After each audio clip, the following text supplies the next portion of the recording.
Clueless Joe, what will happen when Joe finds out? Since it was Friday and I'd just dropped off my Volvo to be serviced, I decided to have the service guy take me home instead of back to the office. He would drop it back to me on his way home.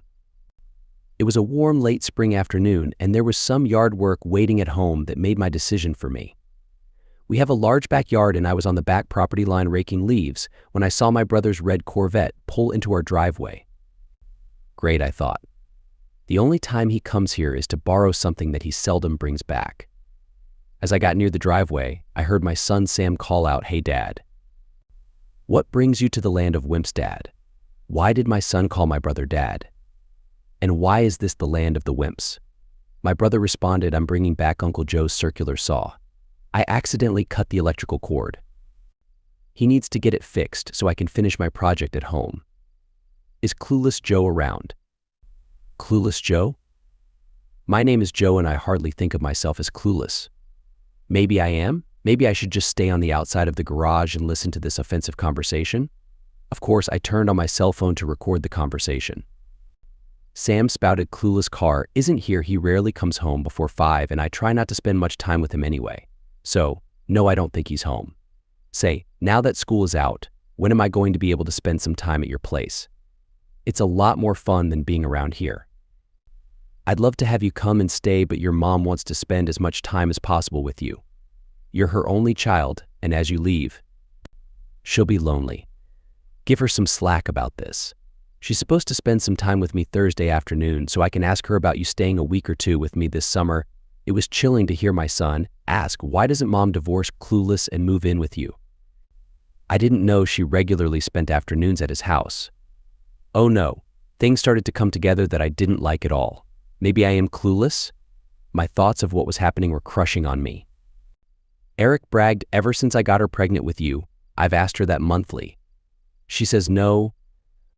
You are a great friend, but you'd be a lousy husband. I have a husband that I really love and cherish. Every moment with him makes me feel like I'm the luckiest person in the world. Granted, my experiences with you are amazing, but he makes me feel loved. I love him, and I certainly don't love you. That my son is why she won't divorce Joe Tyndall but will see Eric Tyndall every once in a while. I've got to go now, but I'll see you at your grandparents' tomorrow at noon for the annual family birthday party and Memorial Day lunch." At this point, my legs turned to spaghetti as I slid down the side of my garage wall into my hosta garden. My world was shattered. My son not being my biological son was gut-wrenching. My wife getting pregnant by my brother, then having a relationship with him on occasion was overwhelming. Somehow, I stumbled back to where I was working and sat on the rope swing. A swing where I spent many hours pushing my son to his delight. I sat on this swing and cried until I had a huge mud puddle at my feet. What was I to do? Before I did anything, I needed to assess my entire situation. Then I thought of my redemption, the DNA test. Several years ago, Carol, me, and Sam all took the 23andMe DNA test. How could that be incorrect? But what if Carol threw away my test and put Eric's saliva in a test tube with my name? That would hide the real parentage of Sam. What an awful thing to do. They threw away my legacy and replaced it with that jerk's, purposefully denying my right to know I wasn't the father of a boy that I so desperately loved. When that thought of redemption was disregarded, I needed to take stock of my present world. My name is Joe Tyndall, and I'm 43 years old. I don't weigh much more now than I did in college, 175 pounds. I'm slender and wasn't a jock in high school or college. My specialty was running and I excelled on our high school track team. Now the distance running I used to enjoy is interrupted by family and work obligations. But I still get a few miles each week, sometimes running in a 5K or 10K event for charity. Employment for me is the dual role of Chief Finance Office and Chief Operating Officer at Tyndall's Machine Company in my hometown. My great-grandfather started as a blacksmith sharpening plowshares and putting iron rings on wooden wagon wheels. Grandfather Tyndall and my father Edward followed suit, with each of them adding the newest metalworking machinery of their times to the business. Now we do precision parts for the aerospace and metal replacement parts industry. My father Edward is president and brother Eric is the chief marketing officer over the 50-person business. Dad didn't go to college but attended the best trade school available at the time. I have bachelor's degrees in industrial engineering and accounting, thus being CFO and COO. Younger brother Eric's physical structure was the exact opposite of me. He is 6 feet 5 inches tall, 5 inches taller than me, and over 50 pounds heavier. He was the consummate jock, large, loud, arrogant, and a real bully. He was a crowd favorite as a running back in high school football. A small college scholarship paid his way through school while I had to work and get school loans. The only reason he graduated from college was because instructors kept passing him to keep him eligible for football. Eric's degree in physical education was of no use to him or any other employer, so he started working for Tyndall as a junior mechanic. Much of our work requires precision, and this was not his strong suit. Instead, he used his name recognition to open doors to new and existing customers. He couldn't discuss the finer points of our business, but he had a great ability to build relationships to keep the customers happy. Don't get me wrong, he was good at his job and beneficial to the company. Just like every other multi-generational company, we had our disagreements. An example was when Eric wanted a commission on new sales. Not out of line for the industry, but he was already drawing a good salary, same as mine. I used that timing to request that I keep all the income from the patents I had recorded. Edward gave in easily to Eric, but I had to really fight him to get the money I had generated. My wife Carol's introduction to me was courtesy of her exceptional athleticism. She wore a loose pair of shorts and an event t-shirt in a 5K charity run for the high school library. I'd graduated from college and was working with Dad. I'd seen my fair share of female. I hadn't even seen her face yet, but I thought I was in love temporarily anyway. With my running times, I could have stepped in front of her, but I preferred this starting position. When the starting gun went off, I followed her bobbing ponytail until she was far ahead of me enough to examine her rear end. There were individuals that put themselves between me and her to enjoy the view. By the end of the first kilometer, I was her only admirer on the race course. One of the runners in front of her dropped his water bottle and she tried to step around it and started to stumble. I quickly moved up to grab her arm and stabilize her. She grinned and said, "Thanks. I really didn't want to fall on this concrete street. I'm Carol." "Hello, Carol. I'm Joe. Can I run with you? Just to rescue you from falling." She grinned at my request and said sure. That was the start of our relationship. Carol had her degree in secondary education and was working as an English teacher. A year after we met while running, we were married in Carol's home church. After 2 joyous married years, we decided to start our family. In spite of repeated evenings and weekends filled with love and connection, Carol didn't become pregnant. Diets were changed, and we tried different approaches, but our whole lives were guided by the hope of starting a family.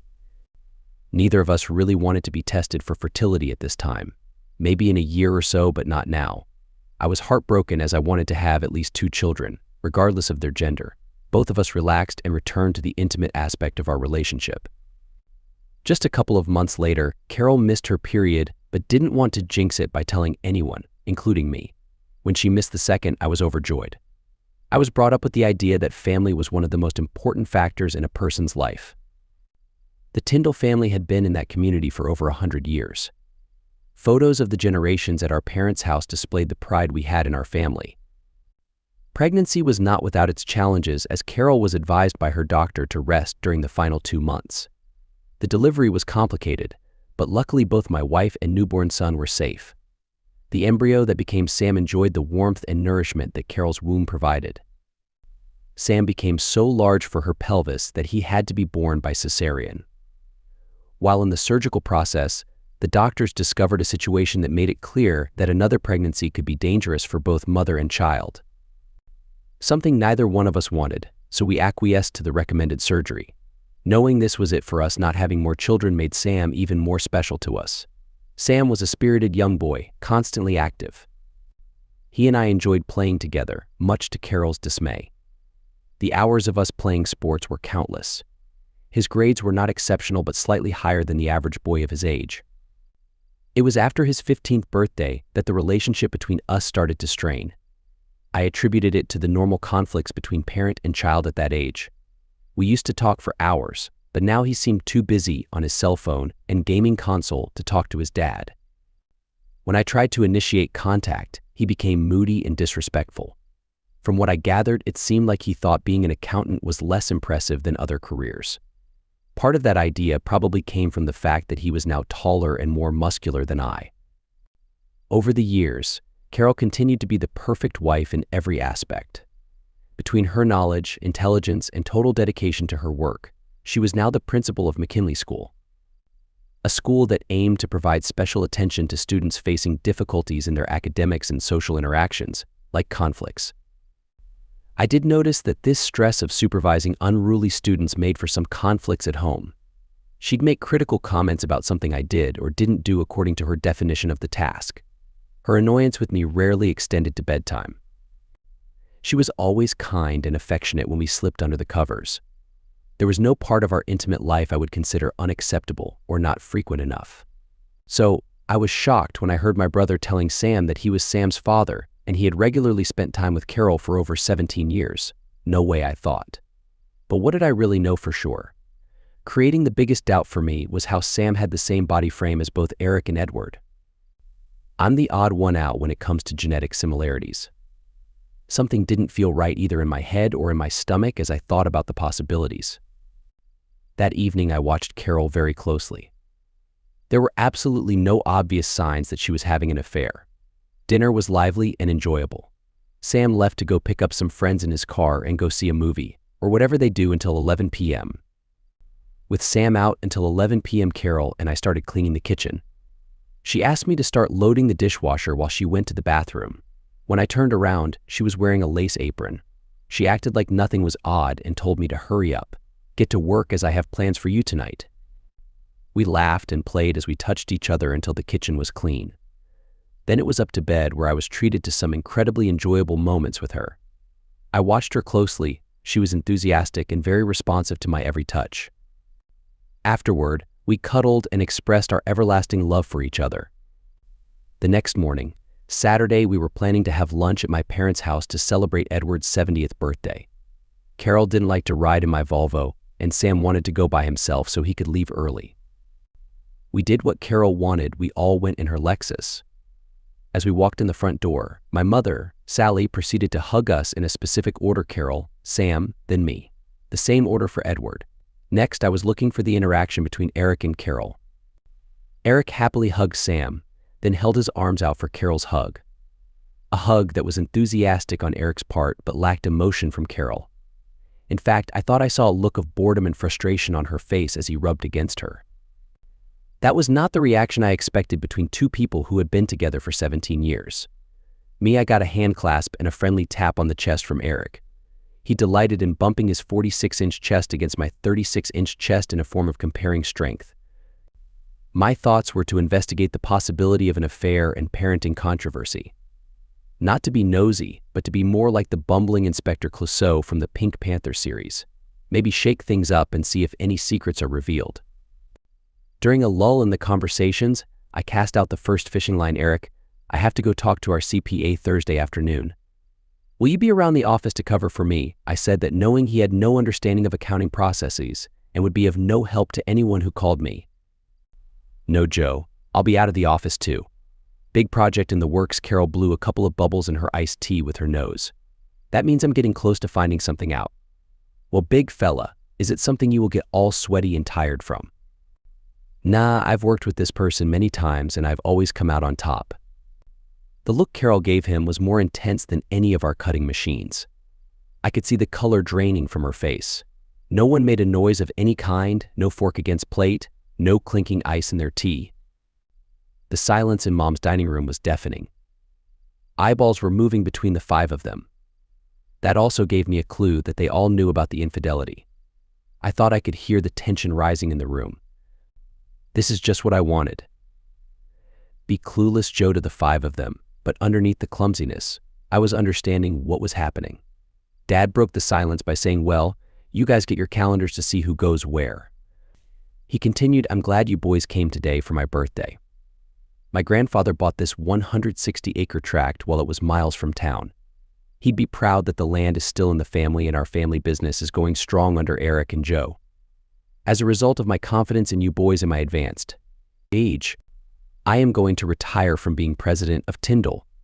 Eric will be the new president. There will be a change in the salary structure, as Joe's new salary will always be 75% of Eric's. I really want Joe to stay in the company and be rewarded for his good work. With Joe's income from patents, both of you boys will have about the same income. Carol squeezed my arm and gave me a warm smile. So I will answer directly to Eric? The Eric, who doesn't know the difference between a CNC machine and a popcorn popper, is going to be running the company. This is a recipe for disaster of the worst kind. Listen, little brother, I've always been the take charge guy while you have been the numbers guy. It takes an assertive person like me, rather than someone like you, to be the boss. Get over it, Joe. Once again, I win, you lose. That's enough, boys. Eric, you won't be the boss. I'm still the chairman of the board and outrank you. I own all the stock. You will run the business like I tell you to. This company has been in the family for over 100 years, and I won't let it fail while I'm in charge. We are Tyndalls, and the important family legacy is in our hands, just like the men on the wall. So, calm down, Dad pointed for emphasis to pictures on the living room wall of 3 generations of Tyndall men. Speaking of which, Dad, which picture on the wall is your grandfather? My grandfather is on the left side of the pictures. My father is next to him, and I am on the far end. I would have thought you knew that. I was just confirming it as I have a question. Looking at the 3 pictures, it seems I bear no resemblance to any Tyndall, living or deceased. Different body style, hair color, or facial expression. Eric and Sam look like a Tyndall but not me. I don't understand that my mother's shoulders shrank. Her face turned gray at the same time as Dad's became red. Once again, silence filled the room while eyes moved between my parents and Eric. I found the best way to get people to open up is to drop something unexpected. Then be quiet and let them handle it delicately. Joe, you might as well finally know the family secret. Your mother and I were planning on getting married, and your mother got drunk at her bachelorette party and got pregnant. She and I were also intimate, so she thought she was pregnant by me. She had no way of knowing. We were married before she even knew she was pregnant. We both were surprised but happy because I thought I was the father. You were. A weak and undersized baby. We thought it was because of your mother's pregnancy problems. You were a sickly baby, and we almost lost you when you had the mumps. It was touch and go for several weeks. Joe, you were about 10 years old before we realized that you weren't my biological son. Sally had hidden the fact that she had a relationship with someone else prior to our marriage. She said you looked very similar to this other guy. When DNA tests became readily available, we tested and confirmed you are not my biological son, but Eric was. Well, that answered some questions about how I was treated compared to Eric. This was not the bombshell I was expecting. I was digging for information about Sam's biological father and got hit with this revelation. Everything had turned upside down for me. Not much I could do about it now, but I did have more questions. Mom finally spoke and said that doesn't mean we don't love you as much as Eric. We raised you as our son, and both of us still consider you as our son. That was comforting to hear from her, but what does this have to do with what I heard Sam and Eric saying? Okay, Dad, that explains why Sam and I have different body types than Eric. There's another thing I'm curious about, though. Joe, your mother and I were trying really hard to have a baby, but it became stressful for her. She thought she wasn't able to have children and came to ask for advice. We realized that you had a severe case of mumps when you were younger, which could have made you unable to have children. We wanted a baby for our family and the Tyndall legacy, so we decided that Eric should be the one to impregnate Carol. At first, Carol wasn't sure about it, but she understood that it would benefit everyone in the family. We didn't want anyone to find out, but we knew it would eventually come to light due to DNA tests, and the differences between Tyndall and non-Tyndall body shapes. My mind was flooded with emotions. I couldn't fully process this shocking revelation. Both my mother and wife surrounded me, embracing me with love and compassion. Tears welled up in their eyes as they witnessed the pain and confusion I was going through. Mother whispered, "My son, I'm so proud of you." Carol whispered, "My husband, I love you so much," Dad added. Joe, we had hoped that you would understand and find comfort in the love your family has for you. Gee, Edward, may I call you Edward now that I know you're not my biological father? Why would you think I wouldn't be hurt by this humiliation from my own family? Sam angrily interjected, "Now you know how humiliated I felt. Having people assume you're my father instead of someone like Eric. It's been tough. Everyone turned their attention to Sam, disapproving of his insolence. Carol slapped him and shouted, "Joe has been the best father to you. He has done everything to make you happy. I've seen kids with far worse fathers, but Joe has been incredible. You should be grateful," I sarcastically remarked. "Why didn't you inform me about your concern for my feelings earlier? Instead, you lied to me all these years, and I proudly introduced my wonderful son, not knowing the truth. You all made a fool out of me." Once again, the room fell silent. "We couldn't tell you, Joe. We thought it would hurt you too much, and we hoped it would never be discovered. We also needed you at work. You're the brains and talent behind everything we do.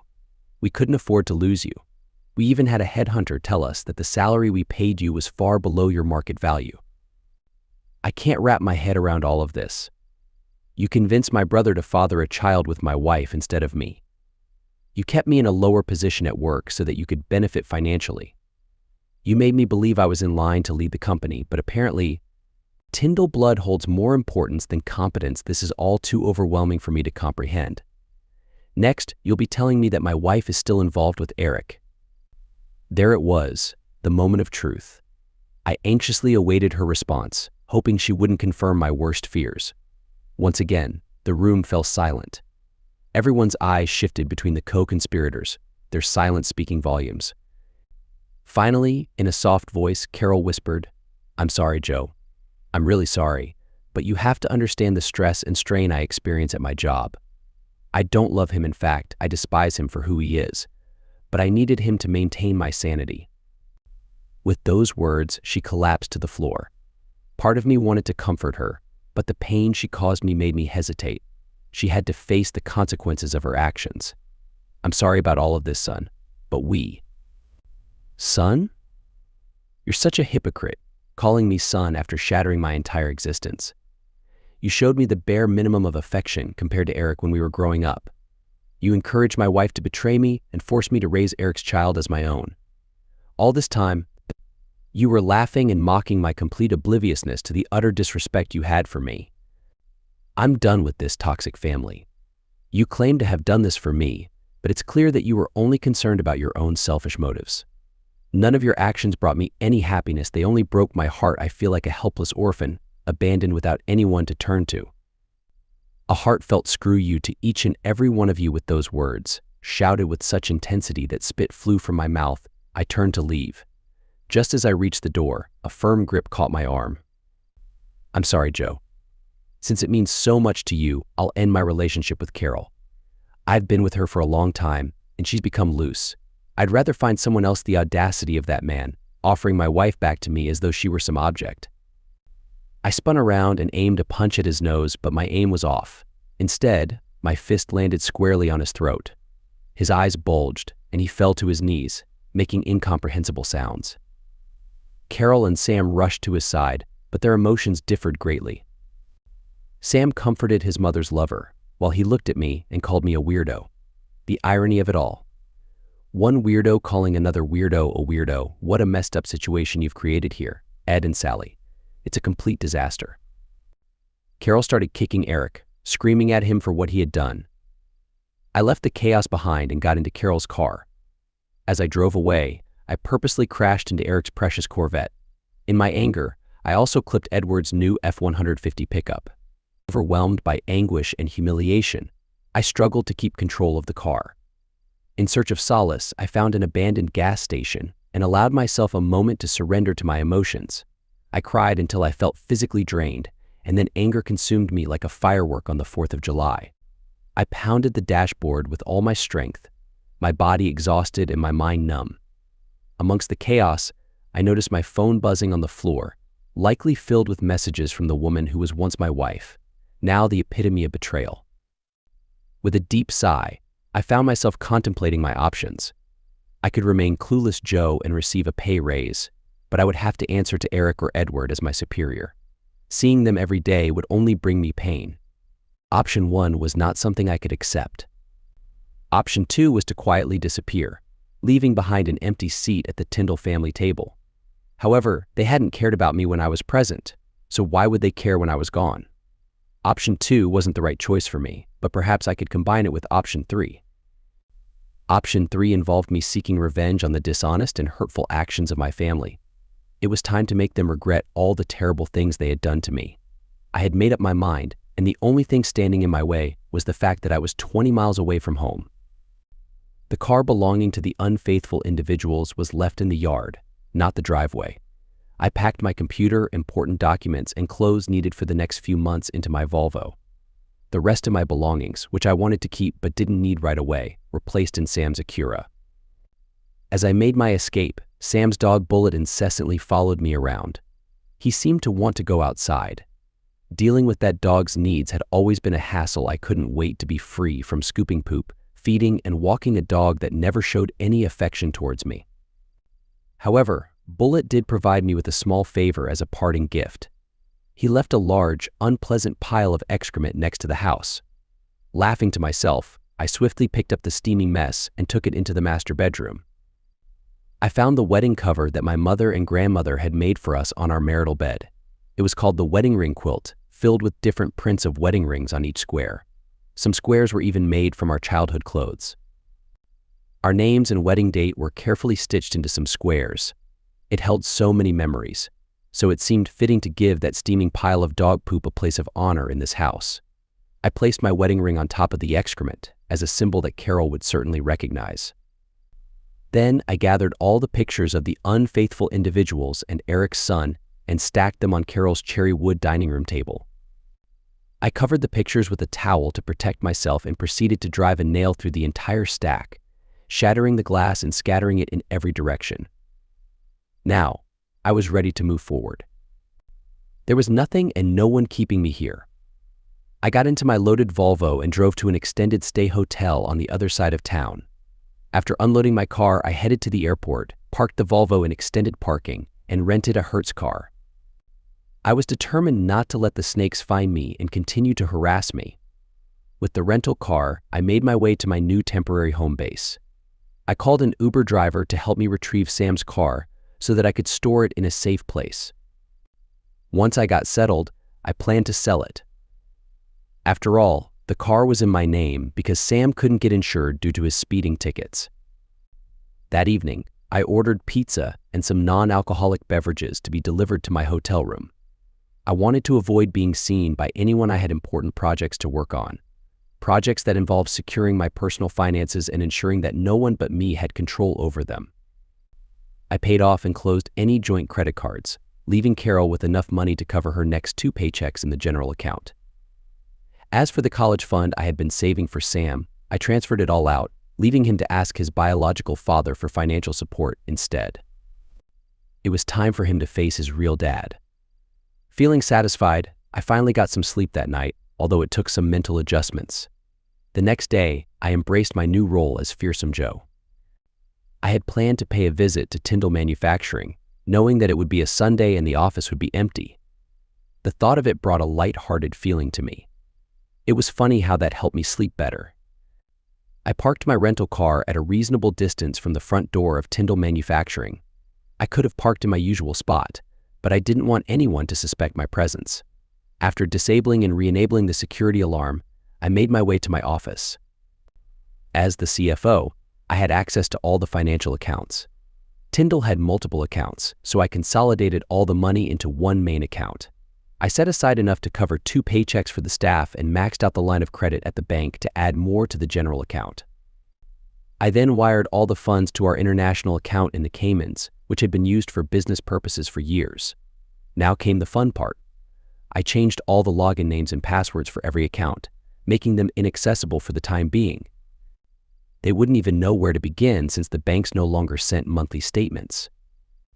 With a chuckle, I altered the postal address for all the utilities to a fictional address in a different state. I sent emails requesting the closure of electricity, gas, water, telephone, and internet services. In the past, Tyndall Manufacturing had a habit of saving every piece of paper related to the business. However, I had implemented a cloud-based system a few years ago, digitizing almost everything. The only physical documents left were vehicle titles and warranties. The finance department had access to these files, but I had changed the passwords and logins to prevent anyone from spying on the accounts. I had also changed the passwords for any online CNC machines. Next, I made my way to Eric's office to retrieve anything incriminating from his computer. It didn't take long to find some video files of him engaging in inappropriate behavior with staff members, local wives, and of course Carol. I copied the videos onto my thumb drive and left his computer untouched. I wanted to save this evidence for later when the time was right.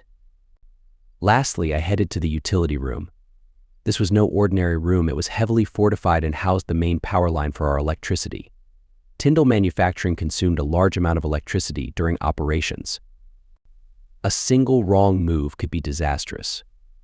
Only the electrician and I had authorization to enter this room. It would take a few days for the bureaucratic process to shut down our electricity service, but in the meantime, I shut everything down from the secure room and replaced the locks. By the time they realized that the main transformer box was responsible for the power outages, it would already be too late. Opening that extra heavy door would require a significant effort. I threw all the keys for various rooms, cabinets, stock rooms, trucks, offices, and machines into a bucket of cleaning fluid to remove any trace of their intended use. Leaving the building that I had grown up in and once dreamed of making my lifelong workplace was a bittersweet moment. My aspirations of becoming the president, with Sam as my successor, had turned into nightmares, just like most of my other dreams. Throughout my time at Tyndall, I had attended numerous industry conventions, meetings, and breakout groups. While I worked diligently, Eric would often take his friends out for drinks and visits to unsavory establishments. Now, those connections and acquaintances from these events would become my new hunting ground for future employment opportunities. There was no reason for me to stay in this town any longer. I had friends I could rely on, but I didn't want to burden them. Fighting my way to success and starting anew in a different place seemed to be the only way out of this mess for me, even if it meant starting over at the age of 43.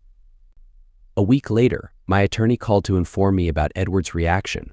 He was demanding that I be arrested for embezzlement, wire fraud, and grand theft. My attorney reassured the county attorney and Edward that all the funds were still intact in a Tyndall account. The money still belonged to the company. It was just a matter of them finding a new person to manage it. Edward would have to travel to the Caymans, something he despised, to take care of that matter. A month after serving Carol with divorce papers, my attorney contacted me again. He mentioned that Carol had been attempting to contact me and asked if I had responded. It brought a laugh to my lips. Of course, I hadn't returned any of her calls, texts, emails, letters, or any other form of communication. There were two legal hurdles that stood in the way of finalizing the divorce. Carol was contesting my taking of Sam's college fund and car. Even my attorney admitted it would be challenging to convince the judge on those matters. I agreed to let them have half of the funds if that would settle the issue. But if that wasn't satisfactory, I would consider filing a lawsuit for fraud. After all, I had been led to believe that Sam was my biological son, and I had financially supported him for the past 16 years. I would sue Carol, Eric, Sally, and Edward. It might not end in my favor, but the media would have a field day with the scandalous details of Tyndall Manufacturing exposed on social platforms. A week later, the attorney called and said Carol was willing to sign the papers as submitted, provided I spent 1 hour with her. Supposedly, she wanted to explain the things she did to me. Either way, I didn't care to see or talk to her ever again. However, the new fresh start I was creating required extinguishing any legal entanglement with her and anyone named Tyndall. Under the condition that only Carol and I were in attendance, I agreed. I also wanted to have a video of the complete meeting to make sure I wasn't trapped or drugged. Sounds silly, but after what I had unknowingly endured for the past 17 years, I was taking no chances. At 3 p.m. the next week, I backed my rental car onto my previous driveway. Seeing no other suspicious cars that could contain people I didn't want to see, I approached the front door. She must have been watching for me as the door opened easily. I must compliment her, she wasn't dressed in any outfit to tempt me. No surprise meal or my special drink were on the table. 2 stacks of papers that would legally end our marriage were placed between us. Romantically, the marriage had already been destroyed. Just like completing paperwork, the end of our relationship was the last step. She offered a drink, but I declined. Purposely, I didn't ask how she was because I didn't care anymore. Why should I? Instead, I said, "Okay, you got me here. You can start for the next 15 minutes. I heard her explain her actions and apologize. Nothing new here. I tried to count the number of apologies and requests to reconcile, but I found her words boring. She even brought up past instances of forgiveness in our family's history. I wrote one time is less than 17 years at 24 times a year, equaling 408 moments on her envelope. It wasn't that many times, Joe. Okay, show me the math.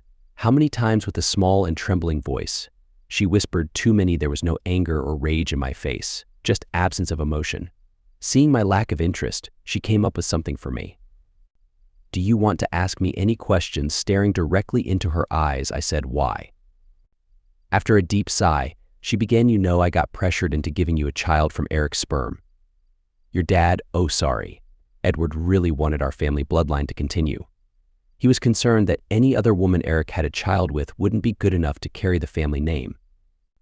Even while trying to get pregnant with Sam, I still had intimate moments with you, hoping you would be the one to get me pregnant. I really wanted to have your baby and be a family forever, but I messed that up royally. The thought of comparing her to someone Edward disliked was tempting. I'll just let her suffer the consequences for a while. I don't agree with your terrible conclusion, Carol. I've heard it enough times to be disgusted by the idea of Eric's baby creating a bond in our family. So continuing to be intimate with Eric after becoming pregnant was your way of keeping us as a family. Was it so much fun to continue some secret humiliation of me? No, Joe. That had nothing to do with you. Nonsense, I shouted. It had everything to do with me. I was your husband. You promised not to be with anyone else. Let alone my brother. What's wrong with you that you thought being intimate with anyone else was okay? No harm if I didn't know about it. I'm sorry I said that wrong, Joe. I meant to say it was more about me than you. When I decided to get pregnant with Eric, I found out that he was never as good a lover as you. He was rough and demanding. It was all about his ego and what it could do for him. Not me. I couldn't wait for him to impregnate me. I was happier to have that man stop being intimate with me than being pregnant. He was sweaty, smelled bad, and made me feel terrible when I had to go through that.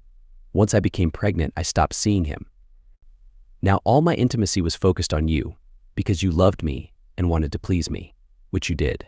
After being with him, I cherished how you treated me, both in and out of the bedroom, so you went back to him later, because I was too good a lover. Ridiculous, this may sound terrible. Yeah, this whole thing with Eric sounds terrible. Hurry up with telling this sad, sad story about how you had to be intimate with the big bad man that didn't please you. Please, Joe, I've only got an hour left with you to tell the story. I still love you, but I know I've ruined my chance with you. I just want to convince you that what I did was completely unrelated to our relationship. You were wonderful to me, the best partner a person could ever have. But I have a flaw. I have been very successful in my life, and it sometimes makes me feel superior. I begin to think I'm better, smarter, and more intelligent than others. I lose my compassion for others and act arrogantly. And you know I do. I needed a man to be harsh to me, and Eric fit the bill. Joe, this flaw became apparent after your mother and father convinced me to get pregnant by Eric instead of you. You mean when you were treated like a farm animal? I interjected. I suppose it was somewhat like that, as there were no expressions of love. We were just intimate, and I left. No post-intimacy cuddling, hugging was allowed. I found that I enjoyed rough intimacy, not the loving, tender intimacy we had. The only time I enjoyed Eric was when his actions were rough. As soon as that happened, I would lose myself in the sensations. It was just his actions that mattered, not my husband, my school, or my family, only the intense pleasure in the moment. After we both reached satisfaction, I would shower, get dressed, and leave. No tender goodbyes. I would only reach out to him when I needed rough intimacy, and no other time. Sometimes it was twice a month. Sometimes there was a 3-month gap. It didn't matter to Eric how often I went to his house. To sum it all up, Joe, I went back to being intimate with Eric because it humiliated me, and I needed that to humble myself and not be so conceited. Rough intimacy was what I needed. Not because you were a poor lover, but because I had this uncontrollable need. Besides, I was embarrassed to have you treat me like I wanted Eric to. You are a very tender, loving person, always treating me like royalty. I was using him instead of a therapist to address my superiority complex. Looking back at it now, I made a big mistake, and I'm sorry I hurt the best person I've ever met. One day, when this is all behind us, I hope you will remember the moments we were happy together. That's a pretty unbelievable story. At least I know most of the truth. Or do I quietly? She said, yes, you know the truth now, do I? Let's find out what I don't know. When was the last time he was intimate with you? The last time I was with him was when I was arguing with him after the terrible time at your parents' house. Do you do intimate acts with him? Every time this was answered with a nod of her head. And you enjoyed everything? Another nod. I'm guessing he didn't use protection. Head shook a no. Did you ever think that Eric could give you ASTD? Another shrug was the only answer. Did we ever engage in intimacy on the same day as you were intimate with Eric? She grew pale at this question. I always clean myself and then again at home. That didn't answer my question. How many times, Carol? Not many, Joe, but there were times you really wanted to be intimate and I didn't want to turn you away. On those days, I told you I'd rather participate in other activities so you wouldn't go down on me. Now that you've avoided the question, let's get to the real truth.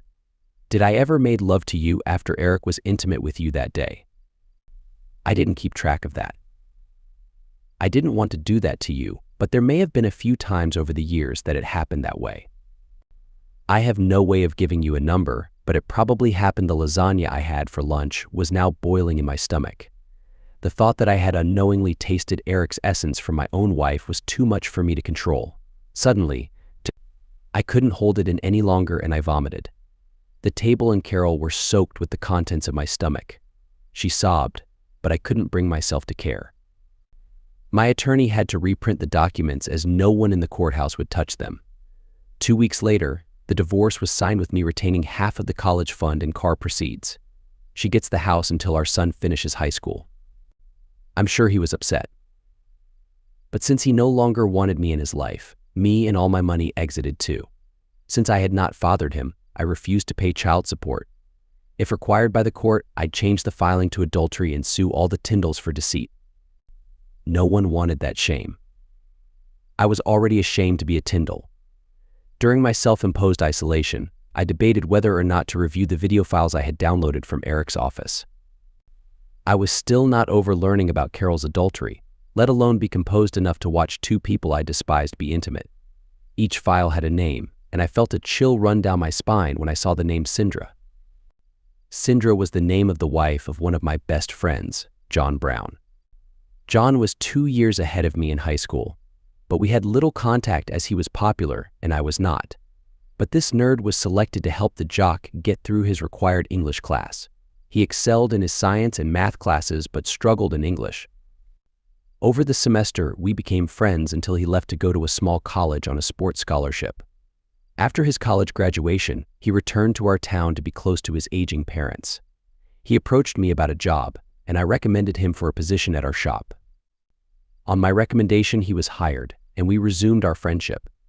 A couple of years ago, John and Sindra hit a rough spot in their relationship. From what I gathered, Sindra had been at a social gathering and had either been drugged or drank too much. Either way, she had been intimate with someone, and she was ashamed and told John as soon as she got home. But by then, the damage had been done. They had 2 small boys by this time, and it would have been disastrous to get divorced. The Sindra file was the smallest video and started with her stumbling into a hotel room. It was apparent that a cell phone camera was on a dresser. She walked like a zombie and started to stare at the king-size bed. Eric entered the picture and took advantage of stupefied Sindra. I thought there was no audio, but it was because there was no talking. After having his fun, he grabbed a drink from the mini fridge and lit a cigarette. Slowly, she shuffled to the bathroom, composed herself, got dressed and left. Neither one had said a word during this encounter. John had always wanted to know what had happened, but now I have some evidence in case he wants to seek revenge. I had John come over to my apartment to discuss something very private. After a couple of drinks, he asked about my top-secret discussion. Unbeknownst to me, John, I stumbled onto a video of your wife involved with another guy. It appears to me she was either affected by something or intoxicated. I can either tell you who it was, show you the video, or both. Which way hurts you the least? It took some time for the big man to compose himself. Tears were building up in his eyes and his breaths were deep. I put my hand on his shoulder but didn't say anything. Who was all he said. Brother Eric. But she dislikes him immensely. Thinks he is a real jerk. Why would she be involved with Eric like I said, John? She looked spaced out. I'll show you the video to prove she was not the one initiating that encounter. After watching the video, he now knew the unknown guy that had relations with her after girls' night out several years ago. She didn't know his name or even why they engaged in that. She was sobbing uncontrollably while telling the story to John. Trying to speak calmly, he asked why would he be involved with an employee's wife like this. She said it was the only time and he never contacted her again. My guess, John, is that he didn't know her last name. Just affected the best-looking woman and engaged in that. He didn't need her name, just her private region. As he stood up, he said, "Thanks, Joe. Surprisingly, this is very helpful. I'm glad I forgave her then because she was so upset and sorry. Now I know the facts, but I don't know if I will share this with Sindra or not. I'll just have to play it by ear. Can I have this video, Joe? You sure can. I think it's the only copy. Would you be upset if suddenly your brother suffered some accidents in the next few months? Be my guest.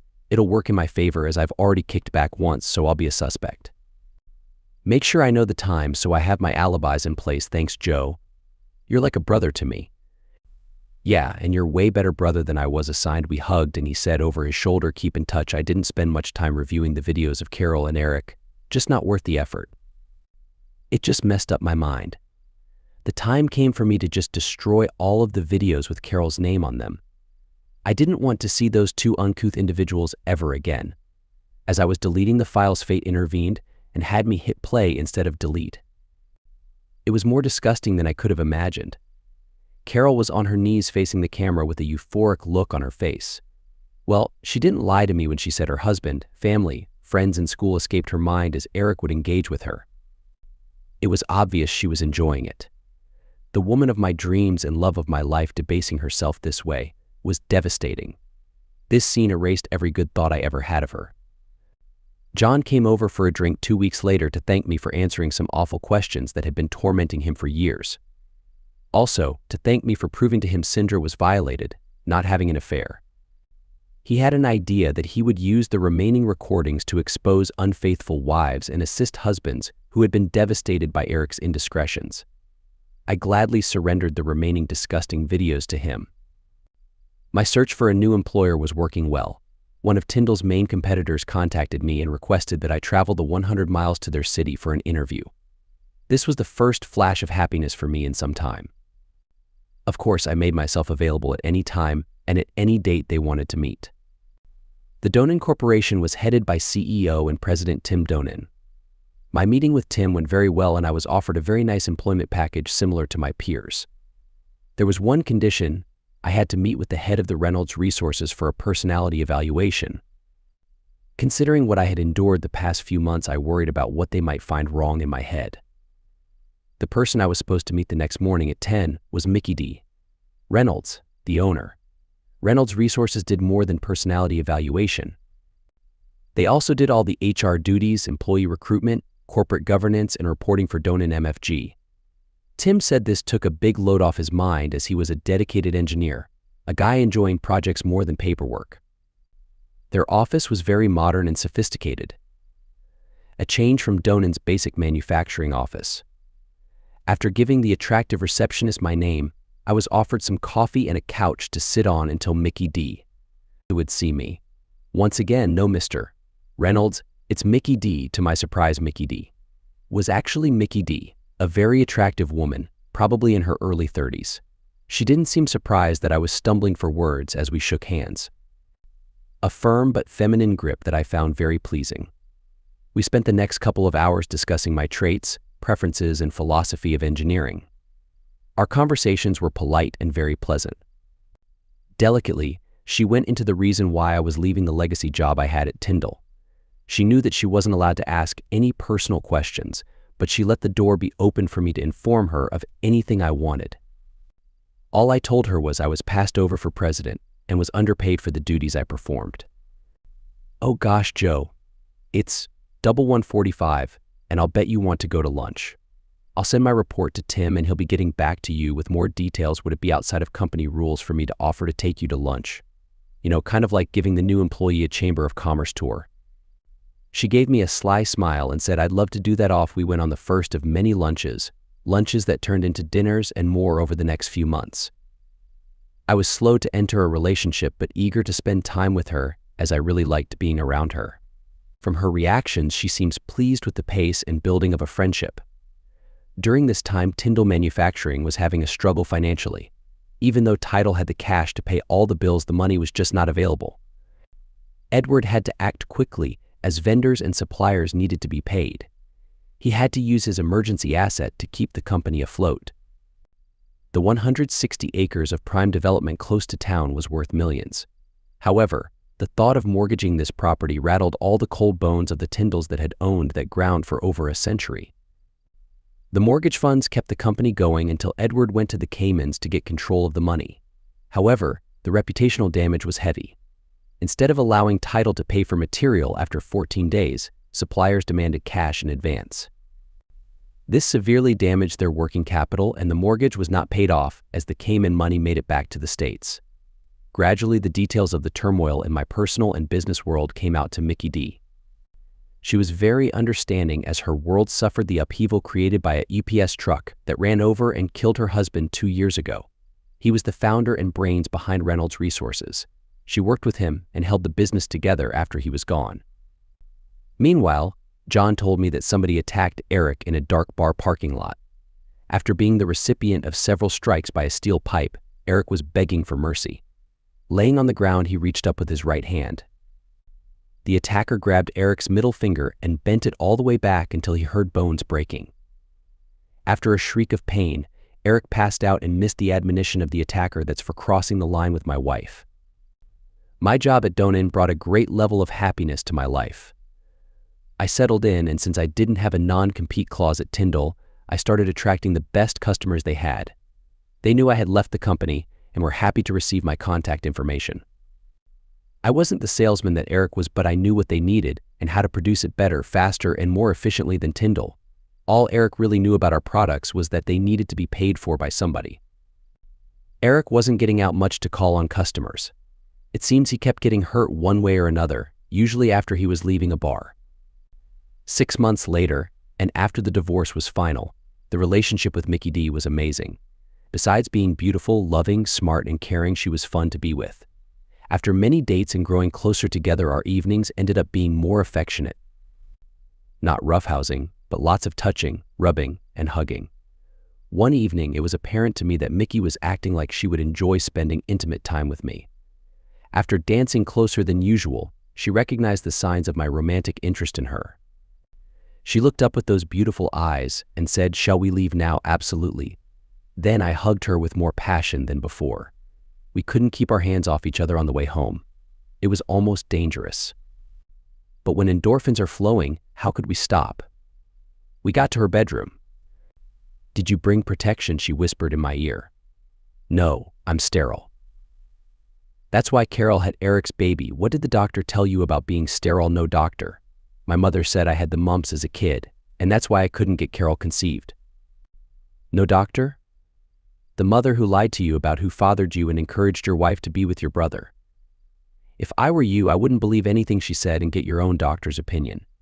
"Now, I'm ready for some intimacy." We were laying side by side in her bed while making love. After we had expended all of our energy, the topic of my fertility came up. I promised to go to a fertility specialist and have myself tested. Of course, I'd have to wait a week until my body regenerates. After an embarrassing turn in the jack-off booth at the doctor's office, I was told to come back in a week for the results. Since this topic was of interest to Mickey, I asked her to attend the next doctor's conference. The doctor didn't spend much time with us before saying I was not infertile. My team of baby makers only totaled 25 million, while the average is between 50 and 100 million swimmers. The mobility of my swimmers also met the average mark. He said that unless we were desperate to have a baby right away, he would recommend going about life with no worries about conceiving. Maybe some vitamins and no excessive drinking would give a small assist. But first, she wanted me to meet her parents. She had told them she was dating a great guy, that's what she said anyway, and they wanted him to come to the house. This may be the beginning of me having an actual family again. I was a little nervous as we drove up to a large but unpretentious house. Just as soon as the door opened, Mickey D stepped in front of me and grabbed the man in gray slacks and red Christmas sweater. She made a quarter turn to the right and said, "Daddy, I want you to meet the man I love, Joe Tyndall." "Joe, meet my father there," I interrupted her by saying, "Mr. Donan." "Oops, Tim, I didn't know she was your daughter." "Wow, I don't know what to say." "Say, nice to see you, Tim, and come into the house. Why didn't you tell me Tim was your father?" "Don't you think that would be something I'd be interested in?" "Yes, Joe. And that's why we didn't want you to know that. I wanted to know if you were interested in me or my inheritance. Also didn't want you to take any flack from the employees about you having a relationship with the boss's daughter and only heir to the company like me. She had a younger brother, but he died when he was only 16 years old.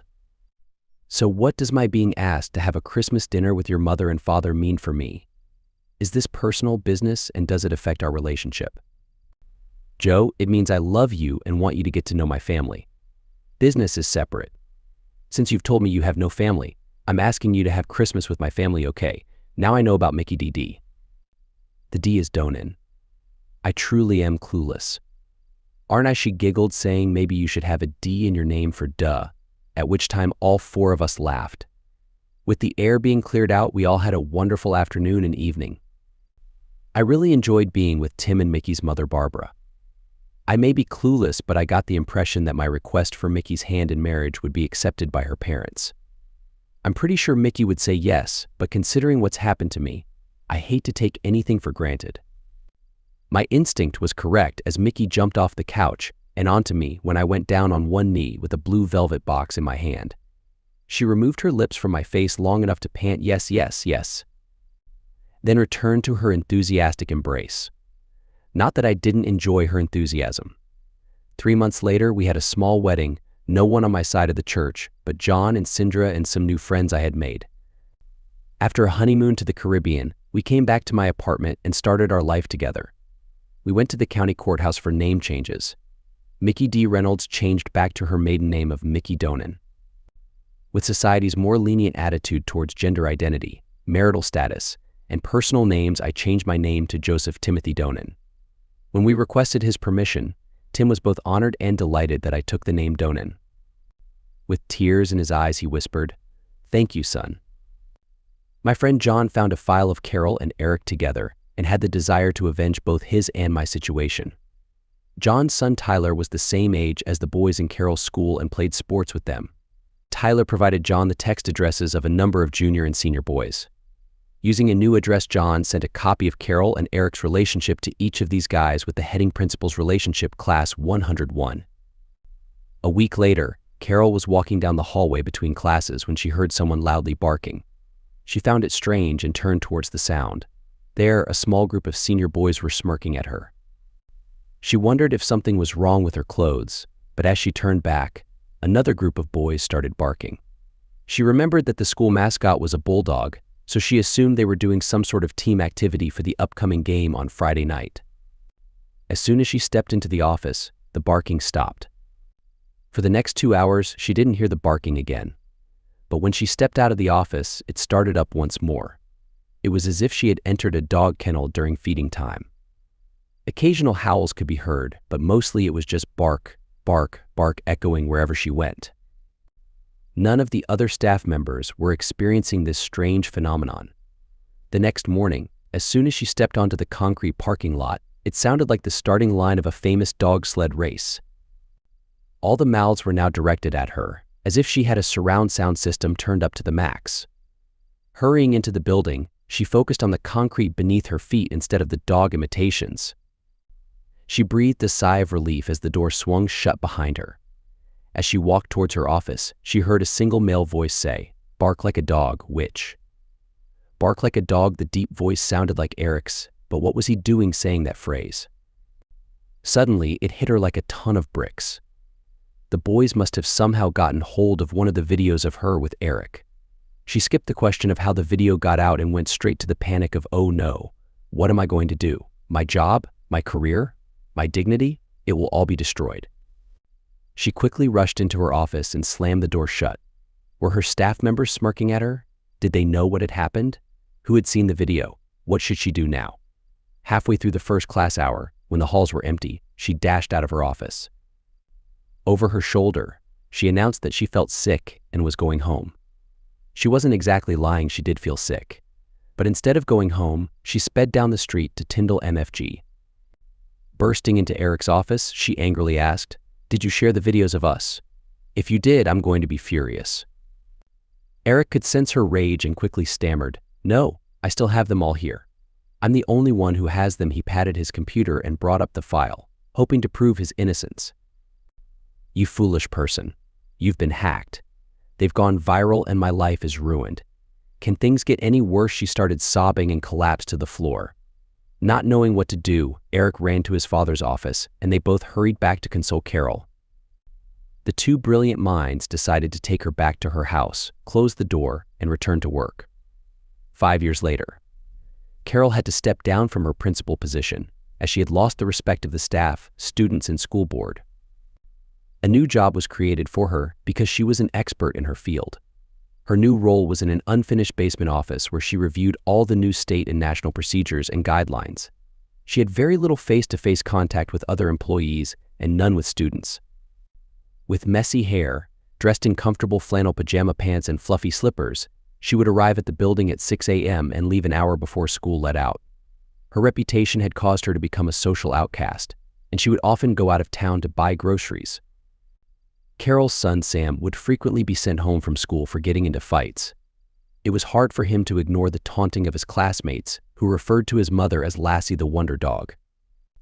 Initially, a few men showed interest in her and sent her dog treats with their phone number attached, hoping to receive a response. Tyndall MFG's financial situation took a significant downturn after Carol left. They lost customers to Donan MFG, faced increased expenses due to the CFO and COO, and suffered from poor management by Eric, which led to the company's downfall.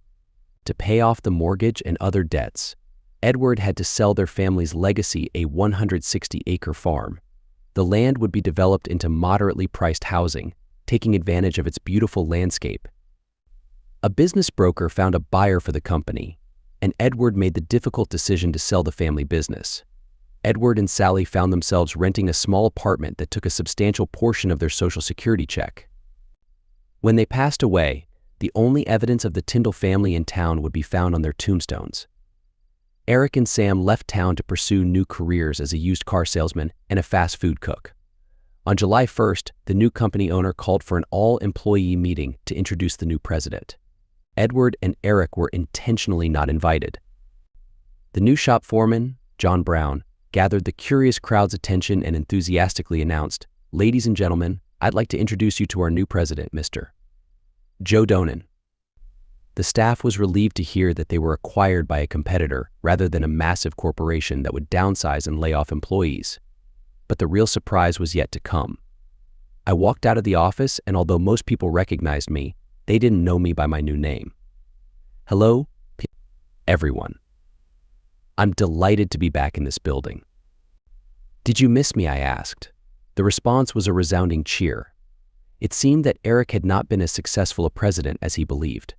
After assuring the Donan MFG, employees of our plans for growth and development from the former Tyndall MFG, they started chanting Donan, Donan, Donan. Donan, the name on the building, and their paychecks would now read Donan MFG, bringing even more excitement and cheers. Thank you all for the warm welcome. I'm certain that this will be a fantastic change for all of us. Now, let me introduce you to my family, my wife Mickey D, and our son Timothy Joseph Donan. Yes, the DNA confirmed that he was my son.